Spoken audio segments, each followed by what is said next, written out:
Melanjutkan cerita sebelumnya, karena Taijin tak bisa diajak untuk bicara, Kosung akhirnya membuatnya pingsan dengan mengunci lehernya yang membuatnya tak bisa bernafas.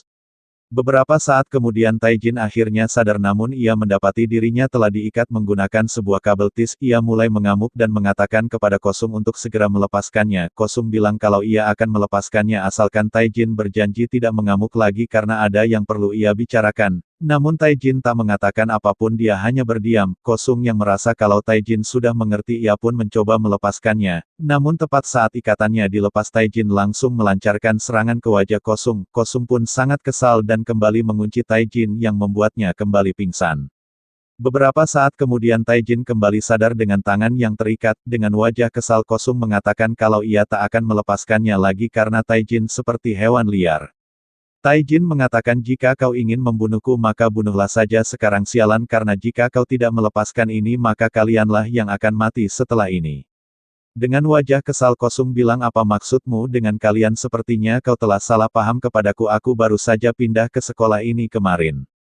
Mendengar itu Taijin malah semakin menggila. Ia mengatakan, apakah kau pikir bisa membodohiku, dasar sialan? Mendengar itu Kosung juga semakin kesal dan mengatakan, aku benar-benar tidak habis pikir dengan bocah sepertimu. Aku mengatakan semua kebenarannya namun kau malah tidak mempercayaiku. Sekali lagi dengan tatapan penuh kekesalan Kosung bilang, aku baru saja pindah ke sekolah ini kemarin, dasar bajingan.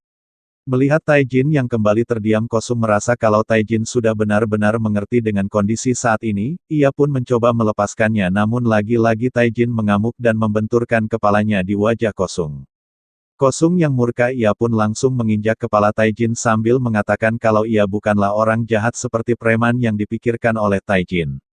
Taijin bilang, apakah ini masuk akal? Kau baru saja pindah kemarin namun kau langsung mencariku dan juga kau tahu tempat ini dan sekarang kau bilang tidak berhubungan dengan para preman di sekolah. Sambil berteriak Taijin mengatakan, apakah kau meremehkanku? Apakah kau pikir bisa membodohiku, dasar bajingan? Selama aku masih hidup aku akan mencari pelaku yang telah membunuh Jong dan aku berjanji akan membunuhnya.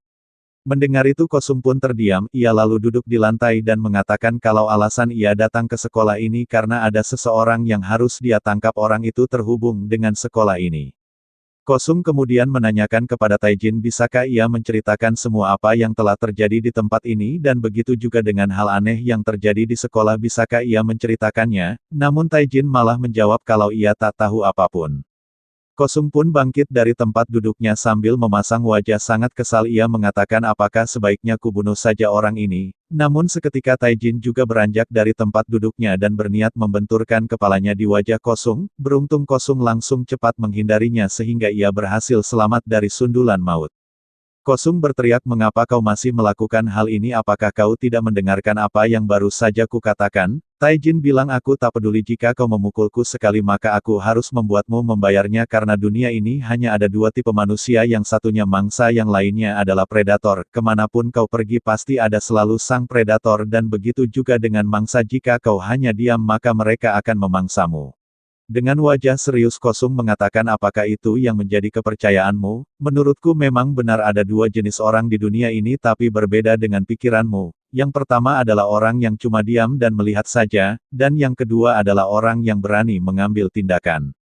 Mendengar itu Taijin menjadi terdiam dan mematung, sambil menatap tajam ke arah Taijin. Kosung menanyakan, lalu bagaimana dengan Jong, orang seperti apa dia di matamu? Taijin kemudian mengingat kembali tentang masa lalunya. Saat itu ada seorang siswa di kelasnya yang selalu dibuli namun ia seperti tak peduli dan tak mau terlibat dengan para pembuli itu. Saat itu pria yang dibuli meminjam uang kepada Taijin karena uang setorannya kurang, bahkan anak itu memohon-mohon di hadapan Taijin untuk meminjaminya uang. Namun Taijin malah menutup telinga dan mengatakan untuk tidak berbicara dengannya. Bahkan Taijin mengancam, jika ia menjadi target bully maka aku pasti akan membunuhmu. Para pembuli yang mendengar itu ia pun menghampiri Taijin dan mengatakan kalau ucapan Taijin cukup keren. Si gondrong ini ia mulai menaruh perhatian kepada Taijin dan mengatakan kalau sepertinya ada murid yang lebih menarik di kelas kita.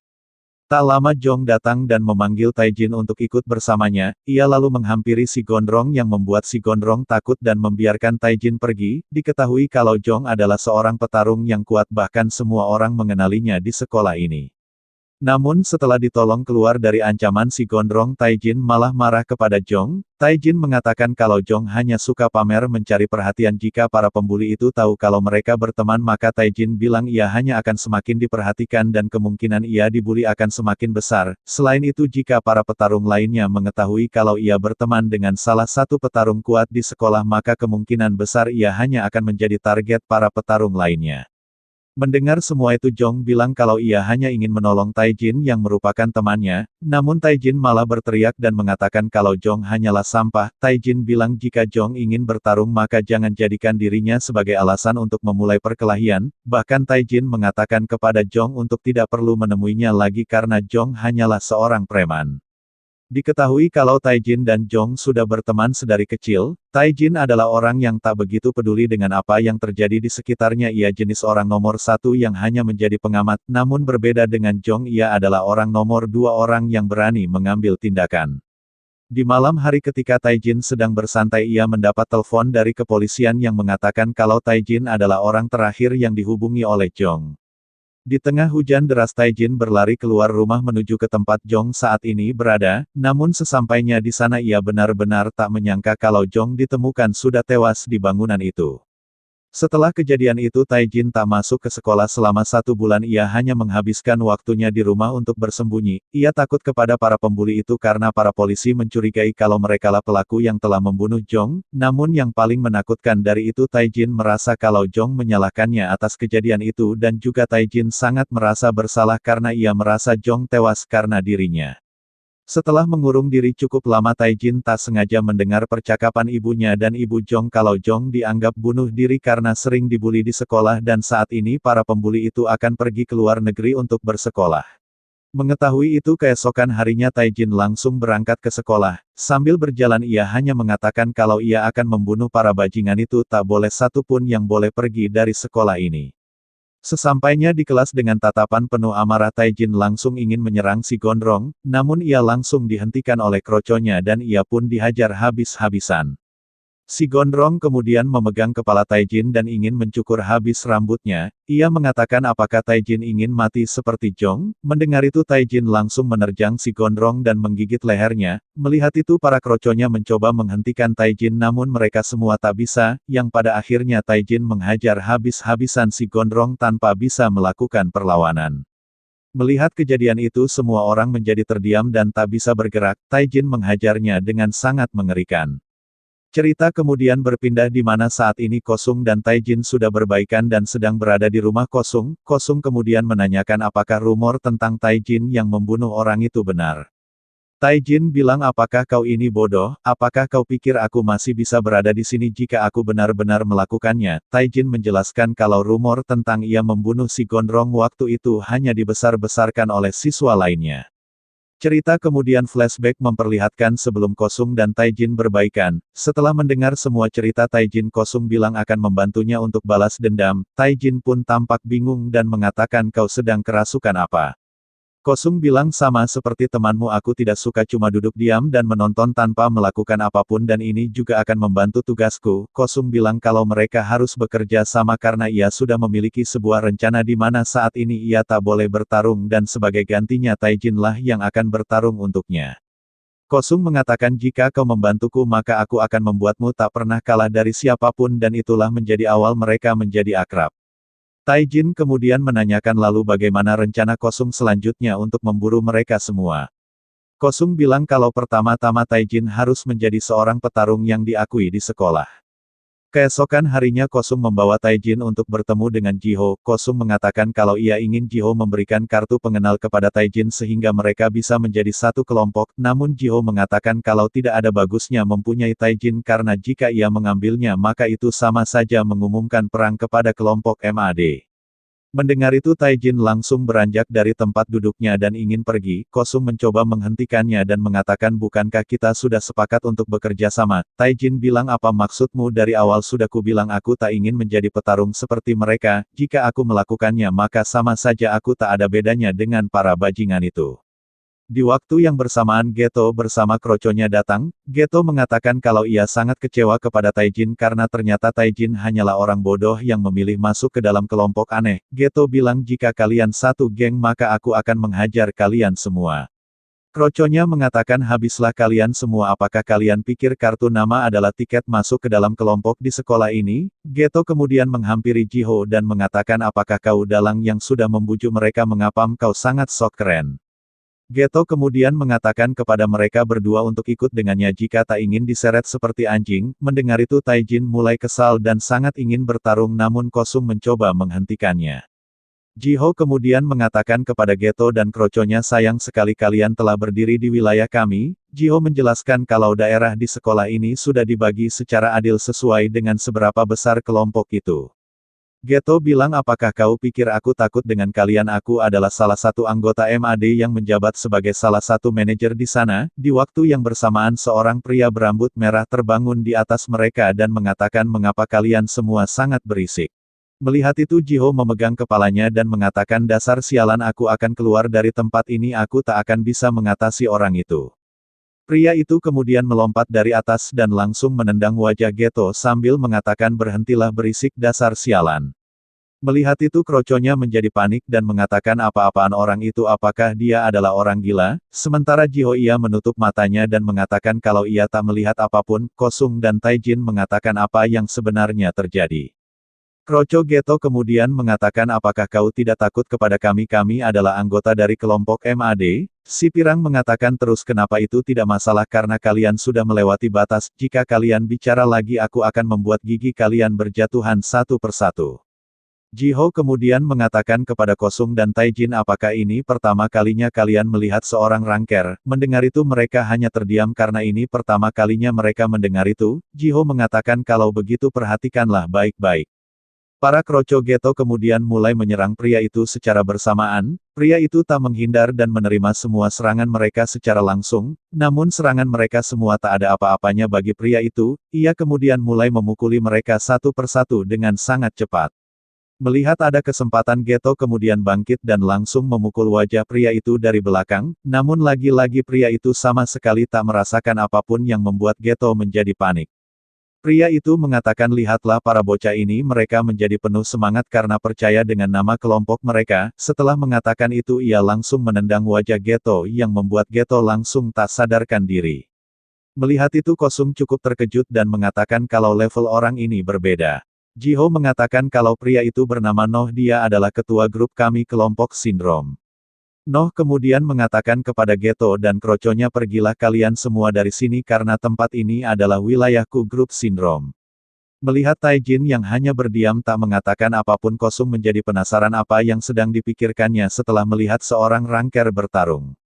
Ketika pulang sekolah Kosung bergumam ada apa sebenarnya ini, apakah aku juga harus menjadi seorang petarung? Di waktu yang bersamaan preman yang pernah ditemui Kosung menghampirinya, preman itu menagih janji yang pernah Kosung katakan yaitu mentraktir mereka. Kosung yang tak punya pilihan lain ia pun terpaksa mentraktir mereka. Namun dari sekian banyak tempat mereka malah berbelanja di tempat Kosung sebelumnya bertemu dengan wanita kasir. Kosung bergumam semoga saja kasir wanita ini tak mengingatnya tentang kejadian beberapa hari yang lalu. Awalnya semuanya berjalan dengan baik, mereka hanya berbicara layaknya sebagai pembeli dan penjual. Saat Kosung akan keluar ia tampak sangat bahagia karena merasa wanita itu sudah melupakannya. Namun ketika mendekati pintu keluar wanita itu tertawa dan mengatakan dasar Pak Polisi pelajar. Mendengar itu Kosung benar-benar terguncang, ia merasa sebaiknya ia langsung mati saja karena tak bisa menahan rasa malu ini. Di luar toko preman yang sebelumnya mengejar Kosung juga berada di sini dan saat ini mereka semua sedang berkumpul. Melihat itu Kosung bergumam dasar sialan, mengapa aku harus bertemu dengan semua para bajingan ini? Di waktu yang bersamaan mereka juga melihat Kosung dan akan memberi pelajaran kepada Kosung, namun seketika mereka semua langsung takut dan melarikan diri. Melihat itu Kosung bergumam ada apa ini, mengapa jadi semudah ini? Ternyata mereka lari bukan karena Kosung melainkan Taijin yang tepat berdiri di belakangnya. Kosung kemudian menanyakan mengapa Taijin bisa berada di sini. Taijin bilang mari kita lakukan, aku akan menjadi seorang petarung, aku ingin menjadi kuat secepat mungkin. Mereka kemudian menangkap dua preman dan menanyakan tentang sistem para petarung di sekolah. Parkil mengatakan kalau Taijin sekarang sudah bisa dibilang telah bergabung dengan kaum berkelahi, alasannya karena Taijin sudah cukup terkenal maka otomatis dia akan diakui sebagai kaum berkelahi walaupun dia belum memiliki kartu nama. Kosung bilang tidak ada gunanya terkenal, ia hanya ingin membuat Taijin masuk ke dalam satu kelompok seperti MAD. Mendengar itu mereka mengatakan ada rumor beredar kalau anggota MAD akan menerima Taijin karena sebentar lagi akan ada ujian penempatan, namun ada juga rumor beredar kalau mereka ingin menerima Taijin karena ingin dipermainkan. Mendengar itu Taijin tampak sangat kesal dan bergumam, dasar bajingan sialan. Mereka kemudian menjelaskan kalau ujian penempatan adalah ujian penerimaan anggota baru di mana calon petarung akan saling bertarung untuk memperlihatkan kekuatan mereka. Jika mereka beruntung maka kelompok lain akan memperebutkan mereka, dan karena saat ini Taijin sudah cukup terkenal sebagai zombie maka tidak heran jika banyak kelompok lain yang menginginkannya termasuk MAD. Kosung bilang kalau begitu apakah ia juga bisa bergabung dengan kelompok MAD? Mereka mengatakan kalau kaum belajar seperti Kosung tidak bisa bergabung dengan kaum berkelahi karena kasusnya berbeda dengan Taijin, walaupun Taijin kaum belajar yang belum memiliki kartu nama namun ia sudah terkenal jago berkelahi. Kosung menanyakan mengapa MAD tidak menerima orang dari kaum belajar padahal mereka bisa mendapatkan uang dari kartu nama setiap bulan. Mereka menjawab kalau uang dari kartu nama sangat sedikit bagi kelompok MAD dibandingkan dengan pendapatan mereka dari para sponsor. Mendengar itu spontan Kosung langsung memukul meja dan mengatakan apa itu sponsor. Cerita kemudian dilanjutkan di rumah Kosung karena mereka harus diberi makan dulu sebelum melanjutkan ceritanya. Setelah kenyang mereka kembali melanjutkan kalau sponsor adalah para preman dari kota Mancheon ini. Mereka mensponsori para siswa untuk mencari siswa berbakat yang suatu hari nanti akan bergabung dengan mereka. Katanya jika bisa menjadi kelompok terkuat di sekolah maka sponsor akan menghubungi ketua dari kelompok itu. Alasannya sederhana, itu selalu berkaitan dengan uang dan juga demi mencegah munculnya masalah yang tidak perlu serta mereka juga melakukan itu untuk melakukan perekrutan. Mereka mengatakan kalau dulu MAD bukanlah apa-apa sebelum mereka pindah ke gedung baru, mungkin sekitar 3 tahun yang lalu sejak 3 kelompok bergabung menjadi satu. Mereka adalah kelompok Monster, Arirang dan Doki yang sekarang dikenal dengan kelompok MAD, di sana rankernya juga ada 3 orang. Tak lama Kosung mendapat telepon dari atasannya, ia pun panik dan langsung mematikannya agar ia tidak ketahuan kalau ia adalah seorang polisi. Sementara di bawah rumah terlihat atasannya sedang mencari rumah baru Kosung karena Kosung pindah tanpa sepengetahuan atasannya. Kosung kemudian menanyakan tentang sistem para ranker. Mereka mengatakan kalau para ranker memiliki para pengawal khusus yang berjumlah 3 orang untuk melindunginya. Selain itu mereka juga punya 2 pemimpin di setiap angkatan murid dan juga anggota yang mewakili mereka, totalnya ada 7 pemimpin, dan kalau ditambah dengan anggota lain maka totalnya kurang lebih sekitar 40-50 orang dalam satu kelompok. Taijin kemudian menanyakan tentang kelompok sindrom, posisi mereka berada di mana jika di sekolah. Mereka mengatakan kalau kelompok sindrom jika dibandingkan dengan kelompok lain selain MAD maka posisi mereka berada di paling atas. Mendengar semua itu Kosung bergumam, bukankah aku juga bisa membuat kelompok baru sendiri dan menjadi yang terkuat untuk mengendalikan mereka semua? Selain itu aku juga punya Taijin yang akan membantuku mewujudkannya. Keesokan harinya Kosung dan Taijin kembali menemui Jiho. Diketahui kalau ternyata Jiho adalah salah satu pemimpin di grup sindrom yang berada di level 2. Kosung kemudian menanyakan apakah kelompok MAD akan menyerang kelompok sindrom atas kejadian sebelumnya. Jiho bilang kalau di dalam kelompok MAD ada banyak orang karena mereka gabungan dari 3 kelompok. Mereka yang kalah dari kelompok lain seperti Geto dan Kroconya mereka tidak akan berani membicarakannya pada kelompok mereka karena itu hanya akan membuat reputasi mereka akan jatuh. Jiho bilang untuk memulai pertarungan kelompok tidaklah semudah itu. Namun Jiho bilang untuk berjaga-jaga jika benar-benar akan terjadi pertarungan kelompok maka ia akan menerima Taijin dan Kosung masuk ke dalam kelompok sindrom untuk menambah pasukan. Namun sebelum itu mereka harus melalui sebuah ujian terlebih dahulu. Jiho bilang jika mereka bisa menyelesaikan misi ini maka mereka akan secara resmi bergabung dengan kelompok sindrom.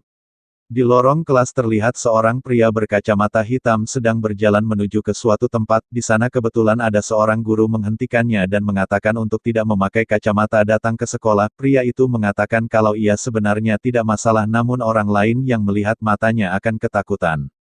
Pria itu lalu membuka kacamatanya yang entah apa yang salah dengan matanya namun guru itu terlihat sangat ketakutan, kebetulan tongkat besi yang dibawa oleh guru itu terjatuh, pria itu kemudian mengambilnya dan memberikannya pada guru itu, namun betapa terkejutnya guru itu karena tongkat besinya sudah dalam keadaan bengkok. Diketahui kalau pria ini bernama Kim San, ia dijuluki sebagai pemimpin para kawanan Haina yang mematikan. Kim San adalah pemimpin dari kelompok Magnum di sekolah. Sementara Jiho ia juga sedang membicarakan Kim San kepada Kosung dan Taijin, Jiho bilang kelompok Magnum yang dipimpin oleh Kim San tak pernah beraksi sendiri walaupun lawannya hanya satu orang, seperti kawanan Haina mereka tak segan-segan mengeroyok dan menyerang dengan brutal. Sejak kemarin kelompok Magnum makin gencar menargetkan murid level 1 yang bergabung dengan sindrom, setelah mereka selesai mengeroyok mereka akan memaksa murid itu untuk keluar dari kelompok sindrom dan belakangan ini kejadian ini sudah banyak terjadi. Setelah menceritakan semua itu Jiho bilang saat ini kelompok sindrom belum bisa mengurus kelompok Magnum karena besok ada kelompok lain yang harus mereka selesaikan lebih dulu dan akan berbahaya jika kelompok Magnum mengetahui hal ini maka dari itu Jiho menyuruh Kosung dan Taijin untuk menahan kelompok Magnum untuk tidak ikut campur. Mendengar itu Kosung bilang bagaimana cara kami menahan kelompok Magnum padahal kami hanya berdua, Jiho bilang kalian tak perlu menahan mereka semua kalian hanya perlu menahan Kim San dengan cara apapun agar tidak datang ke sekolah besok.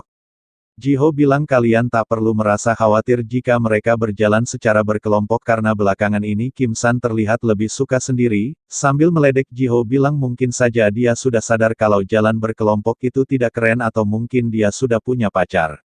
Keesokan harinya mereka semua telah berkumpul termasuk Parkil ia akan menjadi informan yang akan memberitahukan wajah Kim San karena Kosung dan Taijin tidak mengenalinya. Di sini Taijin sedikit terlambat sehingga Kosung memarahinya, Taijin bilang ia terlambat karena pelatihan yang diberikan Kosung kepadanya ia harus menyelesaikan pelatihan hariannya sebelum berangkat ke sini, sepertinya Kosung sudah memberikan pelatihan kepada Taijin yang entah pelatihan seperti apa itu. Parkil kemudian memegang telinga Kosung dan memarahinya ia bilang berhentilah memarahi Taijin jika Taijin marah kita semua akan mampus, melihat Kosung yang diperlakukan seperti itu Taijin mencoba menahan untuk tidak tertawa. Tak lama Kim San lewat Parkil langsung memberitahu mereka kalau dia adalah Kim San, terlihat di situ Kim San sedang bersama seorang wanita dan mengantarnya ke kafe belajar, setelah itu Kim San pergi menuju ke sekolah. Melihat itu mereka langsung mengejar Kim San untuk menghentikannya pergi ke sekolah. Setelah bertemu Kim San lalu menanyakan siapa kalian ini, Kosung tanpa pikir panjang ia langsung mengatakan kalau mereka dari kelompok sindrom. Mendengar itu Kim San langsung memotret mereka setelah itu Kim San langsung berlari pergi, mereka kemudian mencoba mengejarnya sehingga terjadilah kejar-kejaran. Dengan keahliannya Kosung melompati beberapa tembok sehingga ia langsung mendekati Kim San, namun saat Kosung akan melewati sebuah bangunan Kim San langsung muncul dan menendangnya beruntung Kosung sempat menahan serangan itu dengan tangannya. Melihat Kosung yang bisa menahan serangannya Kim San bilang sepertinya kau cukup hebat bisa menahan seranganku, Kim San kemudian kembali akan menyerang namun Taijin langsung datang menabraknya. Kim San kemudian memegang bahu Taijin dan melemparnya yang membuat badan Taijin menabrak dinding, melihat itu Kosung mengatakan bagaimana bisa Taijin dilempar dengan semudah itu. Kim San kemudian mengatakan ada apa dengan kalian apakah kalian ingin menculikku saat aku sedang sendirian atau apakah kalian ingin bermain-main denganku. Taijin kemudian kembali menyerang sambil mengatakan berhentilah ngebacot dasar sialan, namun dengan mudahnya Taijin kembali terlempar dengan satu pukulan telak di wajahnya. Kim San kembali bilang apa sebenarnya rencana kalian tak mungkin kalian cuma datang bertiga hanya untuk mengalahkanku. Taijin kemudian kembali bangkit dan mengatakan berhentilah ngebacot dasar sialan. Melihat Taijin yang masih bisa berdiri Kim San kembali akan memukulnya, namun Kosung memberitahu Taijin untuk melihat pukulan Kim San hingga akhir sehingga Taijin berhasil menghindari serangan itu, tak berhenti sampai di situ Kim San kembali melanjutkan pukulannya dengan tangan yang lainnya, namun Taijin berhasil lebih dulu mendaratkan sebuah tendangan di wajah Kim San, walaupun Taijin berhasil melakukannya namun Kim San juga berhasil meraih kera baju Taijin sehingga ia langsung membanting Taijin ke tanah. Di sini kacamata Kim San terlepas akibat terkena tendangan Taijin dan terlihat mata Kim San yang sebelah sangat menyeramkan. Kim San mengatakan apakah kalian semua ingin mati. Taijin kemudian kembali bangkit dan akan menggigit pergelangan kaki Kim San, namun Kim San langsung menghentikannya dan menghajar wajah Taijin. Setelah itu Kim San berjalan ke arah Kosung dan mengatakan sekarang adalah giliranmu, ia lalu memegang baju Kosung dan mengatakan yang satunya adalah orang idiot yang kuat dihajar lalu bagaimana denganmu. Kosung bilang kau mau menghajarku tapi tidak tahu apa-apa tentangku kalau aku sendiri sudah tahu tipe seperti apa orang sepertimu. Sambil memegang tangan Kim San Kosung mengatakan biar ku beritahu kau hanyalah tipe gorila yang makin kuat jika kacamatanya pecah. Kosung kemudian memutar lengan Kim San sambil mengatakan kau tidak akan bisa mengalahkanku apalagi soal berkelahi. Nah sekian dulu pembahasan kita kali ini, jangan lupa aktifkan notifikasinya agar kalian tidak ketinggalan cerita selanjutnya. Sobat Manhwa undur diri, bye-bye.